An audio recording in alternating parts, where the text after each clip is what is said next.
Bon, mais c'est vrai que quand vous utilisez les effets spéciaux, ça alourdit le travail. Il y a une solution, c'est de composer votre travail final au départ de plusieurs documents Illustrator. Ça, c'est pas interdit. Ben, on va essayer ça, vous allez tout de suite comprendre.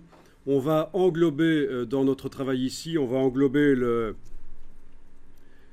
la partie qui nous intéresse avec le plan de travail. Donc le texte du dessus, finalement, je ne vais pas l'utiliser, ben, je vais le sortir du plan de travail d'une manière ou d'une autre.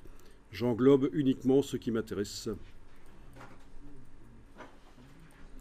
N'allez pas trop près du bord, bien sûr, puisqu'il y a du flou, il ne faudrait pas aller couper le flou si vous avez mis du flou comme moi. Ce document, je vais l'enregistrer au format Illustrator, bien sûr.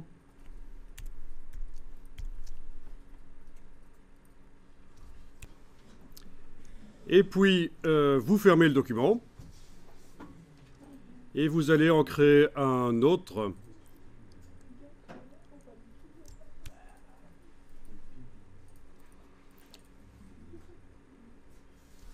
Voilà. Dans cet autre document, vous faites une composition, par exemple avec des couleurs. Et à un certain moment, vous allez récupérer, vous allez importer votre document Illustrator dans votre document de travail ici. Donc je commence par faire quelques rectangles pour faire une composition.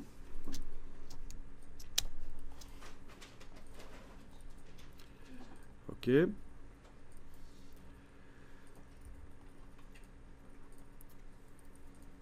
Je clique à côté de tout et je fais fichier importer. Et alors, vous ne saviez peut-être pas, mais on peut, dans un document Illustrator, aller en chercher un autre. Comme si c'était une image Photoshop, ça marche aussi. Avec l'option lier cocher, ce sera encore mieux.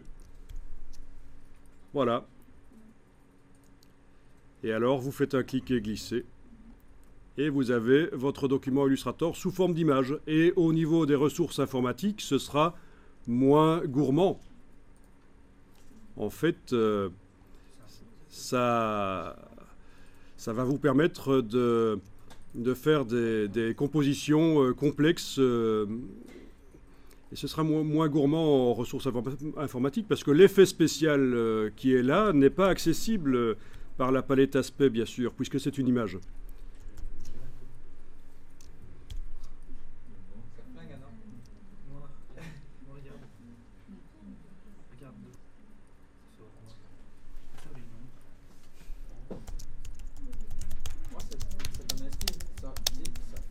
fait mal aux yeux, mais ça donne un style.